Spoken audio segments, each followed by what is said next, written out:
مجھے یاد ہے میں نے کیا کہا تھا 15 جملے کے بعد مجھے یاد ہے میں نے سننے کی بات کی تھی. سننے کو پہلے لانا چاہیے اس جملے کے اندر, پھر دل کو لانا چاہیے.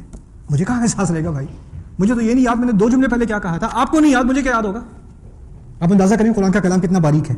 ایک ایک لفظ جو آپ نے سنا ہوگا نا بچپن سے, ایک ایک لفظ اپنی جگہ پر ہے. اس کی ایک مثال دیکھ لیں.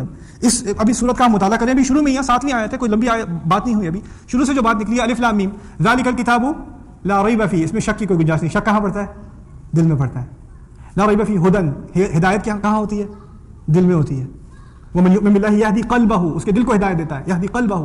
پھر ہدی للمتقین, تقویٰ کہاں ہوتا ہے؟ دل میں ہوتا ہے. فإن ذلک من تقوی القلوب, دل کے تقوی کی بات ہوتی ہے قرآن میں. پھر اس کے بعد الذین یؤمنون بالغیب, ایمان کی بات. ایمان کہاں ہوتا ہے؟ دل میں ہوتا ہے. ولکن اللہ حبب الیکم الایمان وزینہ فی قلوبکم, ایمان کی بات ایک کے بعد دوسرے کے. اور کفر, جب کفر ہے تو کفر کہاں ہے؟ دل میں ہے. دل میں ہے. جب دل کی بات ہو رہی ہے, ہر چیز کا تعلق دل سے ہے, تو کہاں مہر کسے پہلے لگائی ہے؟ دل کو پہلے لگائی ہے. وہ ختم اللہ علی قلوبہم وعلی سمعہم, اور پھر ان کے سننے پر بھی مہر لگا چکے ہیں. پہلا جرم دل کا تھا, کفر دل سے تھا, اب ان کے دل پہ مہر لگ چکی ہے.